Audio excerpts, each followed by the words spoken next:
Hey, what's going on, everybody? Just want to firstly apologise for the lack of content. I am going hard on the big review. You can probably guess what game it's going to be, and I am really excited about it. I've got some really cool things and a really cool thumbnail on its way. But speaking of said game, this exists. We are having an update, like not just one update, not just two updates, 3, 4 updates for Frontiers in 2023. And you might be thinking, it could just be, simple music, that sort of stuff. But no, they are going ham with this content. Like, we need to deep dive into this. This is crazy. So this is from the official Sonic Twitter. New modes, new Coco, new playable characters, Sonic Frontiers. More Sonic Frontiers content is coming your way next year. And we've got 3 waves. We got update 1, which has a jukebox, which I think is really cool. From what it looks like, we could probably be able to play different music in the overworld, which is insane. We have a photo mode. Yes, they listened. But also new challenge modes, which we will get into in a minute. Update 2, we have Sonic's birthday, so it looks like that's going to be a pretty big event. Open zone challenges, nice, and new Coco.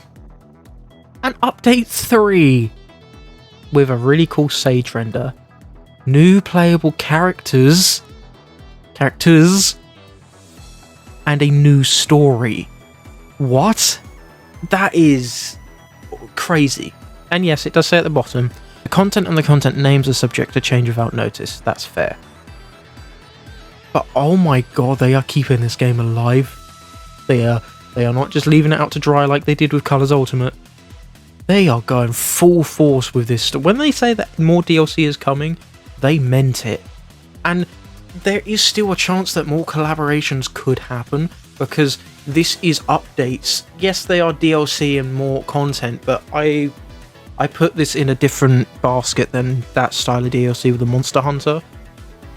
We could get more stuff down the road as well, which is crazy. So I feel like I'm so excited. I feel like we should start off with each update and talk about it, and then move across and give our ideas and thoughts. The last one is, I've got so many things going on in my head, but we'll start off with the jukebox, because it's plain, simple, but a really cool update. This whole update in general seems really cool, really simple, but get your foot in the door. But it is a good way of doing things, I think, by making it simple, sweet additions to add. So we got a jukebox. So to me, that seems like across all the different open zones, you'll be able to play any music from the game. Maybe there'll be some few additional extras. Maybe the DJ club mix could be added into it. I don't know. But that is just a cool, clean, simple update, which I think is really good, really fits well with the game, because yes, the whole concept of the music for the open zones was so they didn't get monotonous and they sound great. But it's awesome to be able to click on a menu and play any music from the game that you just want to listen to and swap it. Like, that is so cool. Next up, we have the long overdue photo mode. I honestly felt like the game should have been shipped with a photo mode, but the fact that it's coming in a first update is great. I think that is going to make thumbnails really good, like easier to make. Just the overall quality boost that this will give, I think, is great, because it will allow people to appreciate the graphics and the whole design of this game in general, which I think is really cool. I guess filters and stuff will be on there, maybe some new shades, maybe some, the possibilities are quite endless with that, and I like it. But even if it's just a simple photo mode, it's something. And I wonder how far away and the sort of distance and the limitations are with this. Hopefully it is quite a really decent photo mode where we can zoom out quite far, we can look at the landscapes and things like that. It will make thumbnails so much easier to make and create and showcase mods better. This is the first photo mode or camera thing in any Sonic game, and that is great. If there's any game that it should be in, it should be this one. So next up we have new challenge modes, and in the image we have Green Hill, Sky Sanctuary, and the city level with arrows. To me, that might be an endless mode of the cyberspace stages. So you go from 1 to 1 to 1 to 1, go as long as you can. Maybe it's like a massive time trial. I like that idea if that's the case. And then you've got like a line down the middle with maybe that's a boss rush. Maybe it's like you get the mini bosses and then you do all the mini bosses on an island, and then you finish off with a supersonic boss fight. So it does seem that you will have the ability to redo the supersonic boss fights. Thank you. Oh my god, that again should have been in the base game, but it's going to be back, so I don't care. I think, to be honest, it is a good latch on for this update. It is a good thing to be like, hey, now you can. This is insanely night and day from Forces. Where we just got a few cosmetic things. Do I wish cosmetics could be added? Yes, but I've not take this over all of it. But the fact that we had Sanic t-shirts, the only good thing in my opinion from it was episode Shadow, and even then that was kind of botched together a little bit with level design that was just reused, or they were just using boxes. This is full-on AAA level in my opinion. So that's update 1. We don't know when any of these are coming out. But now update 2, Sonic's birthday. To me, that's probably going to be, the islands are going to be decorated with probably cakes, presents, that style of stuff. Maybe, we don't know, there could be maybe a classic Sonic skin, or gloves, shoes or something, maybe classic music to go along with the jukebox, because the jukebox and that is in the first update. These later updates could add music to it and events and things, which I think is really cool. I don't know what else they could do on Sonic's birthday as a update. Maybe it's just visual. But the cool thing about that is that we do know when update 2 is going to be coming out. So it's literally middle of the year. So I feel like update 1's probably going to be April, March, April time, most likely. Get out at the start of the year. I think that's really cool. Gives people time to enjoy the game, get through it at their own pace, play it multiple playthroughs, and then get back into it with this new update. I think that is really good. And there's a nice solid gap in between these. Next up we have open zone challenges. So it looks like maybe more time attacks, more races, because that is that is a thing that most people did want from the puzzles, was more of the races, because they were really fun. But I wonder if it's more like a point to point to point to point, because there was a couple of those in Frontiers, but not many. But there could be more than just races. There could literally just be more no, in the story we had those story missions with the Cocos where you had to run around. There could be more in that style, like the minigame style, which could be really cool. And that kind of works with there being new Coco in general. I don't know how there is going to be new Coco in terms of the story of the game. And I don't know if that means other island Coco are going to pop up on other, and I don't know if there's going to be new Coco for each island. That'd be sick, but we don't know. This second update, I don't think it's quite as impactful, but it is still really good, because they could do a lot with all three of those things.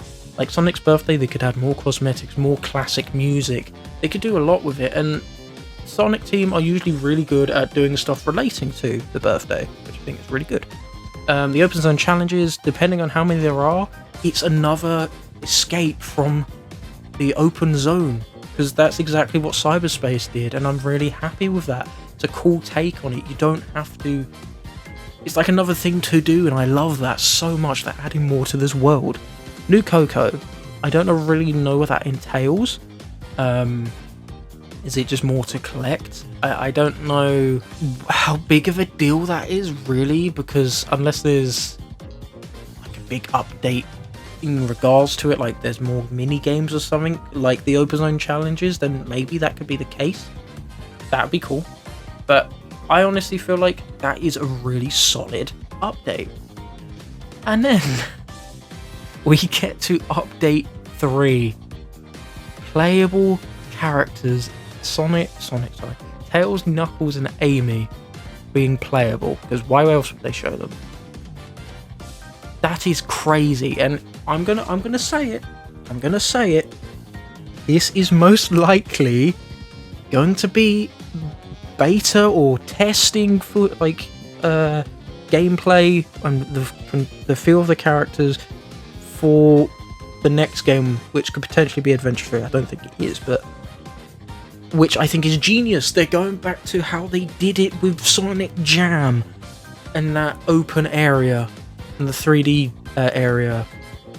It's genius to do that, because if it doesn't control well, we know they're trying and they're doing things. We know that, you know, I hope it's up to a playable standard, which I believe it should be, because it's Sonic Team. They've proven that they have put a lot of time and effort into the movement, and if they're using Sonic's base like walking and control, it should be fine.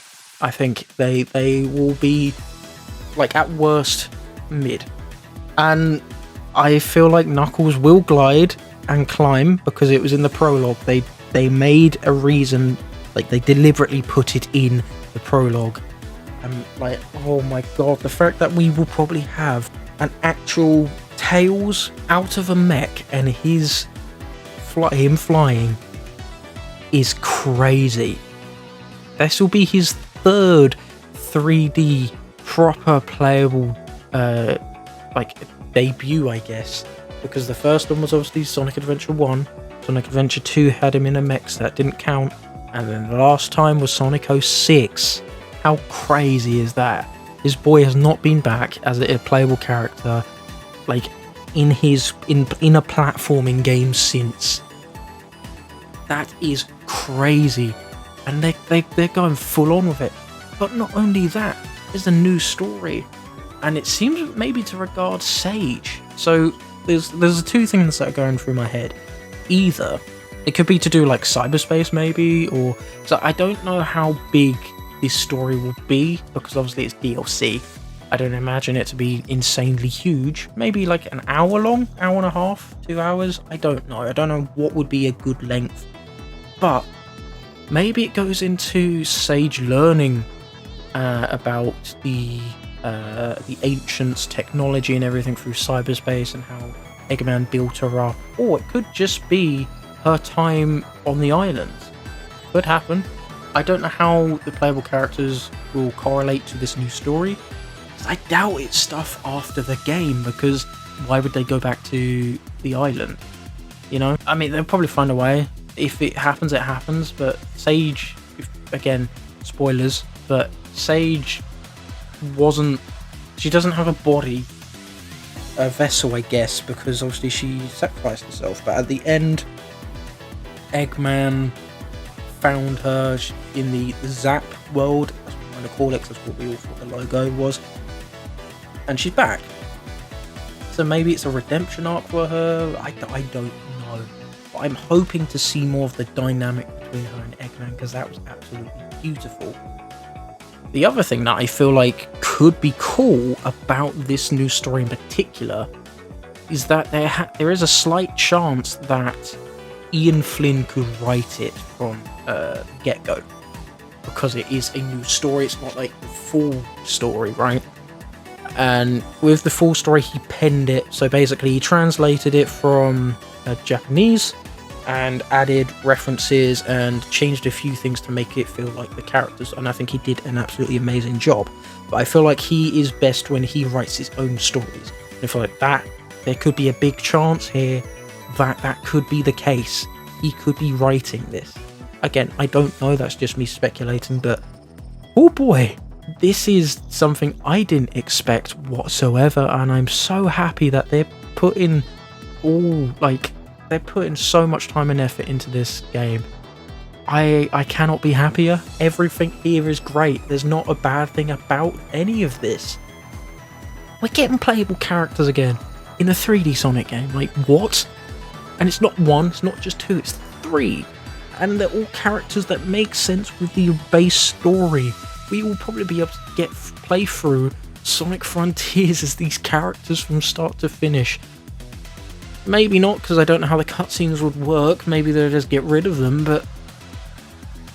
And there's probably a chance that we won't be able to play the Titan fights with them, even though Super Knuckles did get a mention. But I'm so happy. They're actually doing things with this franchise. They're actually putting effort in, like Sega's allowing Sonic Team to do what they want to do. Because if this was if this had the same sort of style as the previous games in terms of DLC, it probably just would have been like a couple cosmetics, and like maybe a couple new music tracks. That still would have been cool. But this is how you get people to come back.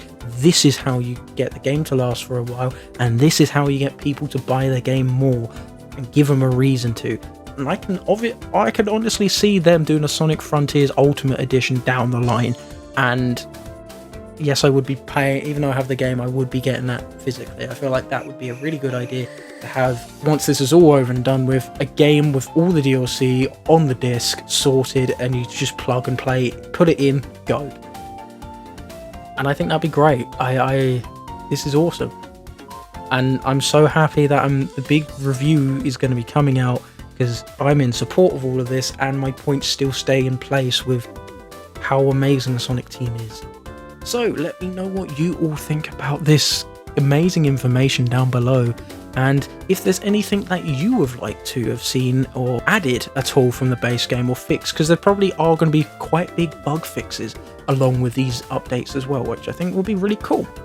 So thank you all so much for watching, and I will see you all in the next one. Take care.